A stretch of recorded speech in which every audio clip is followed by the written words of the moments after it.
Favourite ranking আবার হয়ে যাক ফেভারিট র্যাঙ্কিং। বিশ্বকাপ ফুটবল শুরু হওয়ার আগে শিরোপা জয়ের সম্ভাব্য ১০টা দলকে নিয়ে এরকম একটা র্যাঙ্কিং করেছিলাম।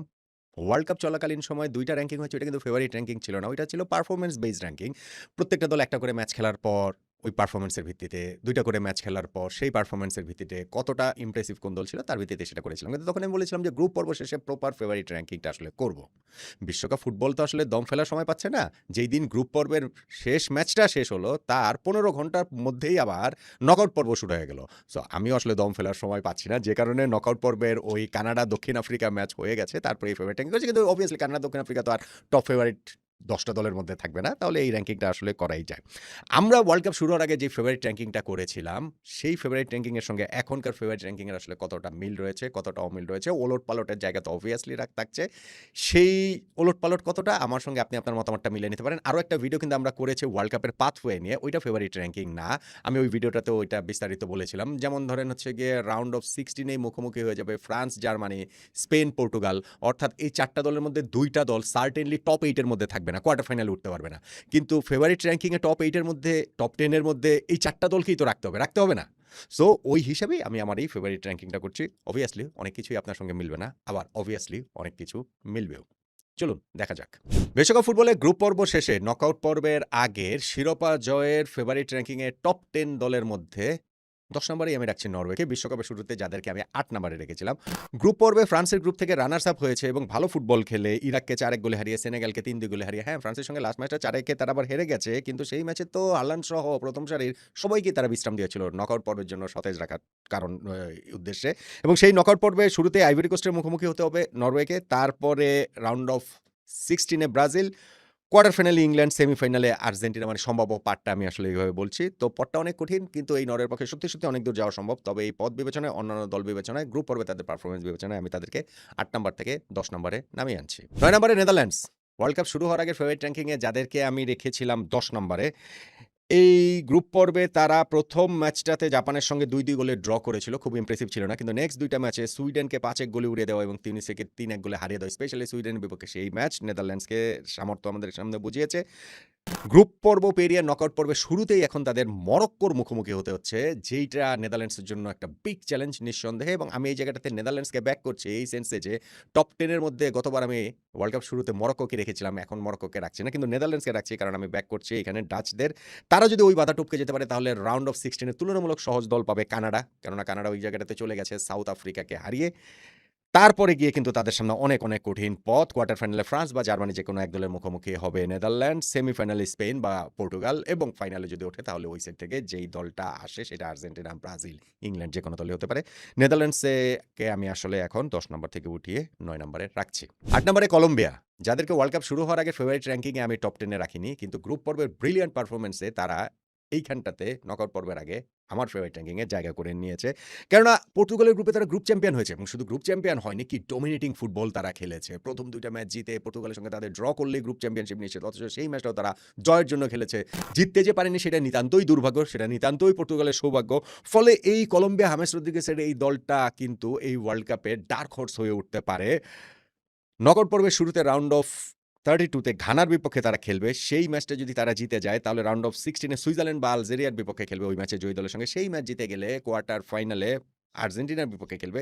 সেটাও যদি জিতে সেমিফাইনালে ব্রাজিল বা ইংল্যান্ডের সঙ্গে খেলবে। সেটাও যদি জিতে তাহলে গিয়ে ফাইনালে অন্য সাইড থেকে যারা আসে ফ্রান্স, জার্মানি, পর্তুগাল, যেই দলটাই আসে ওইখানটায় স্পেন, তাদের কোনো একটা দলের বিপক্ষে খেলবে। তাও অতদূর এখন আমি ভাবছি না আপাতত।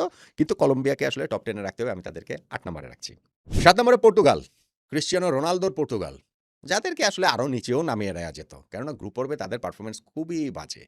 আমি ওয়ার্ল্ড কাপ শুরুর আগের ফেভারিট র্যাঙ্কিংটাতে পর্তুগালকে ৪ নম্বরে রেখেছিলাম। কিন্তু প্রথম ম্যাচটাতেই তারা কঙ্গোর সঙ্গে ১-১ গোলে ড্র করেছে। সেটাকে যে অঘটন ভাববো, উজবেকিস্তানের বিপক্ষে পরের ম্যাচে ৫-০ গোলের জয়ে অমনটা ক্রিশ্চিয়ানোরা মনে করাচ্ছিলেন। তবে লাস্ট ম্যাচটাতে কলম্বিয়ার বিপক্ষে আবার পর্তুগাল ছিল খুবই বিবর্ণ।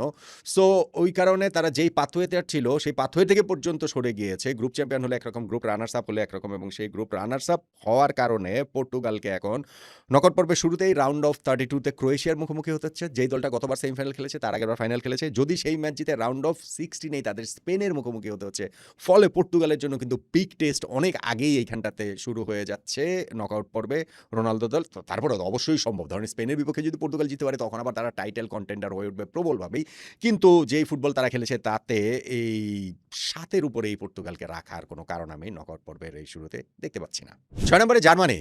ওয়ার্ল্ড কাপ শুরু হওয়ার আগের ফেভারিট র্যাঙ্কিংয়ে যাদেরকে আমি ৭ নম্বরে রেখেছিলাম, এক ধাপ উপরে তুলে এনেছি। কেননা জার্মানরা তাদের গ্রুপের প্রথম ম্যাচে কুরাসাওয়ের বিপক্ষে ৭-১ গোলের একটা দুর্দান্ত জয় পেয়েছে। ঠিক আছে, ছোট দল কিন্তু পেয়েছে তো জয়টা, বড় ব্যবধানে জয়। সেকেন্ড ম্যাচটা যেমন আইভরি কোস্টের বিপক্ষে ২-১ গোলে জিতেছে, পিছিয়ে পড়েও জিতেছে, তারপর ইনজুরি টাইমের গোলে জিতেছে। এইটা দলকে অনেক বেশি ইন্সপায়ার করার কথা। যদিও লাস্ট ম্যাচ তারা ইকুয়েডরের কাছে হেরে গেছে ১-২ গোলে।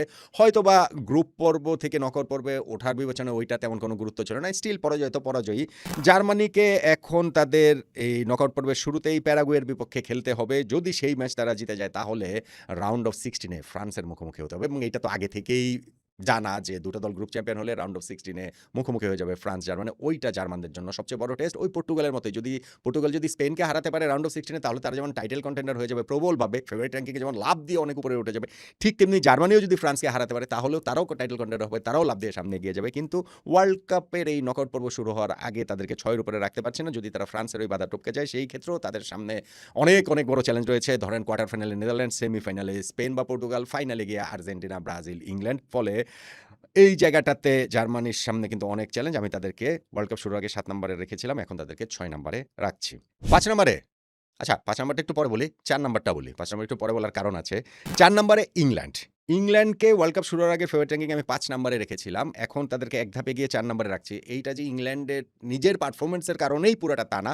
অন্যান্য টিম, ইকুয়েশন, গ্রুপ পর্বে অন্যান্য দলের পারফরম্যান্স এবং নকআউট পর্বের যে পাথ হয়ে সবকিছু মিলিয়েই হ্যারি কেইন, জুড বেলিংহামের দলদের এই এক ধাপ সামনে এগিয়ে নিয়ে আসা।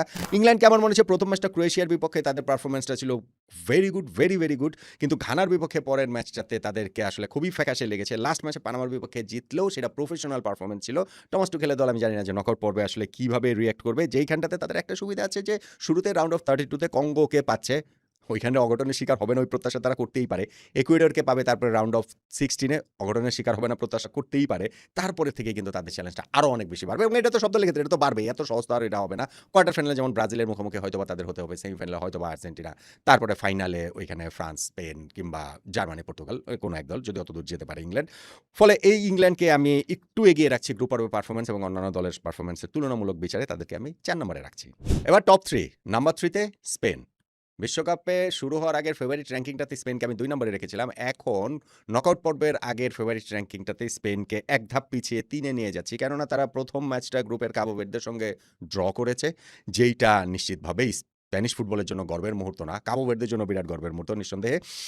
পরের ম্যাচে সৌদি আরবের বিপক্ষে ৪-০ গোলের জয়ে তারা কামব্যাক করেছে। লাস্ট ম্যাচটা উরুগুয়ের বিপক্ষে তারা জিতলেও performance up to the mark ছিল না এবং স্পেনের যে পথ চলাটা সেই পথ চলাটাও নকআউট পর্বে যথেষ্ট কঠিন। যদিও শুরুতে তারা অস্ট্রিয়ার বিপক্ষে খেলবে, তারপরেই পর্তুগালের বিপক্ষে রাউন্ড অফ 16 খেলবে। এইটাতে স্পেনের কোনো দায় নাই, দায়টা আসলে পর্তুগালের যে তারা গ্রুপ রানার্স আপ হয়ে গিয়েছে। সেই বাধা পেরোতে পারলে কোয়ার্টার ফাইনালে ইউএসএ বা বেলজিয়াম, সেমিফাইনালে গিয়ে আবার ফ্রান্স বা জার্মানির মুখোমুখি হতে হবে। ফলে স্পেনের জন্য কাজটা সহজ হবে না। তবে আমি মনে করি যে এখনও স্পেন পুরোপুরি ছন্দে আসেনি। ছন্দে আসলে এই স্পেনের পক্ষে শিরোপা জয়, বিশ্বকাপ জয় অবশ্যই অবশ্যই সম্ভব। যেই কারণেই তাদেরকে আমি টপ 3 তে রেখেছি, ৩ নম্বরে রেখেছি। ১ আর ২ বাকি। ৫ নম্বরটাও বাকি ছিল। আচ্ছা ৫ নম্বরটা তাহলে আগে বলেই দেই। ব্রাজিল। বিশ্বকাপের নকআউট পর্ব শুরু হওয়ার আগের ফেভারিট র্যাঙ্কিংয়ে শিরোপা জয়ের হিসাবে আমি ব্রাজিলকে ৫ নম্বরে রাখছি। ওয়ার্ল্ড কাপ শুরু হওয়ার আগে তাদেরকে আমি ৬ নম্বরে রেখেছিলাম। এক ধাপ তাদেরকে এগিয়ে এনেছি। একটা বড় কারণ হচ্ছে গিয়ে আমার কাছে আসলে মেজর ২টা কারণ রয়েছে। একটা হচ্ছে গিয়ে ওয়ার্ল্ড কাপে যে ৩টা ম্যাচ ব্রাজিল খেলেছে, প্রতিটা ম্যাচে তাদের খেলায় আগের চেয়ে উন্নতি হয়েছে। প্রথম ম্যাচটাতে মরক্কোর বিপক্ষে ব্রাজিল ছিল যাচ্ছে তাই। প্রথম হাফটা তো চোখে দেখা যায় না এরকম। সেখান থেকে সেকেন্ড হাফে উন্নতি হয়েছে এবং এই ধারাবাহিকতাটা ধরেন হচ্ছে গিয়ে নেক্সট ম্যাচ হাইতির বিপক্ষে ৩-০ গোলে জিতেছে। মরক্কোর সঙ্গে ১-১ গোলে ড্র করেছে। এটা নিতান্তই ভাগ্যগুণে ম্যাচ ব্রাজিল আসলে হারতেই পারত, হারাটাই দরকার ছিল, হারাটাই উচিত ছিল। পরের ম্যাচ হাইতির বিপক্ষে ৩-০ গোলে জিতেছে, ভালো পারফরম্যান্স এবং লাস্ট ম্যাচ স্কটল্যান্ডের বিপক্ষে আবার ৩-০ আরও ভালো পারফরম্যান্স।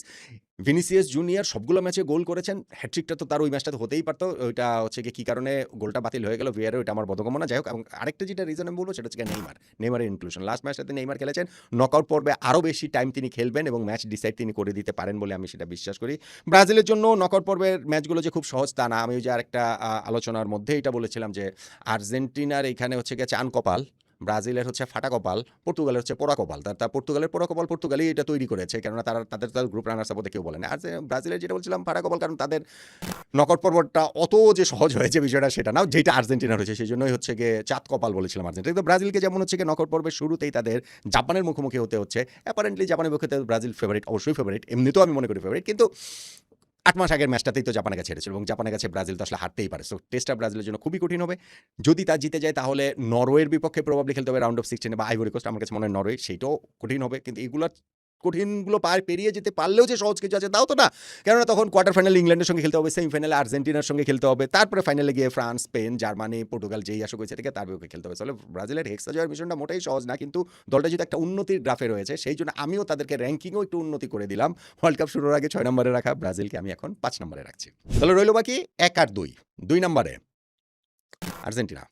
বিশ্বকাপ শুরু হওয়ার আগের ফেভারিট র্যাঙ্কিংয়ে আর্জেন্টিনাকে আমি 3 নম্বরে রেখেছিলাম এবং গ্রুপ পর্ব শেষে আর্জেন্টিনাকে আমি এক ধাপ উঠিয়ে 2 নম্বরে রাখছি। লিওনেল মেসির দল গ্রুপ পর্বের 3 ম্যাচে 3টাই জিতেছে। আলজেরিয়ার বিপক্ষে 3-0, অস্ট্রিয়ার বিপক্ষে 2-0 এবং জর্ডানের বিপক্ষে মোটামুটি দ্বিতীয় একাদশ খেলিয়ে 3-1 গোলে জিতেছে। সবগুলো ম্যাচে মেসি গোল করেছেন। 3 ম্যাচে তার 6 গোল হয়ে গেছে। গোল্ডেন বল, গোল্ডেন বুট সব লড়াইটাতে তিনি অনেকখানি এগিয়ে গেছেন এবং টিম হিসেবে আর্জেন্টিনা যে কত ভয়ঙ্কর উইথ মেসি, উইদাউট মেসিও আসলে তারা দেখিয়েছে। লাস্ট ম্যাচটাতে তারা দেখেছে যে মেসি ছাড়াও আসলে অন্যরাও গোল করতে পারেন দলের।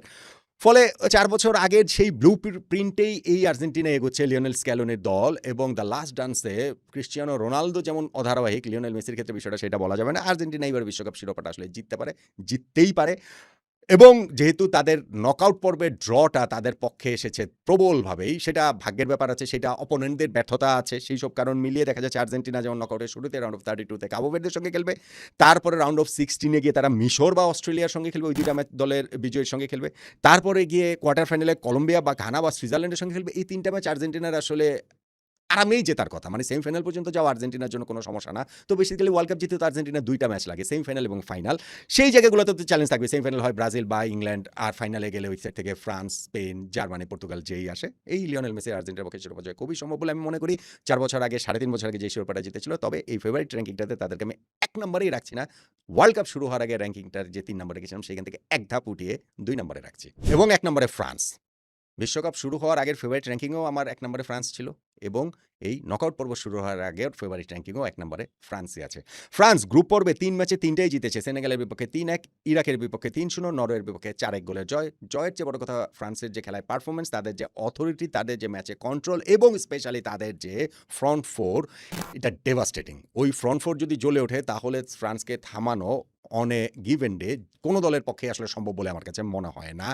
মিডফিল্ডটা তাদের নট নেসেসারিলি সবচেয়ে স্ট্রংগেস্ট পার্ট তাদের, বা ওয়ার্ল্ড কাপের সবচেয়ে স্ট্রংগেস্ট মিডফিল্ডগুলোর মধ্যে যে তাদেরটা রয়েছে ফ্রান্সের, সেটা বলা যাবে না। ওই জায়গাটা একটা দুশ্চিন্তা জায়গা রয়েছে। অ্যাপার্ট ফ্রম দ্যাট ফ্রান্স আসলে চোখ ধাঁধানো। তাদের খেলারও চোখ ধাঁধানো। ফ্রন্ট ফোরের কথা আমি সেটা বললাম।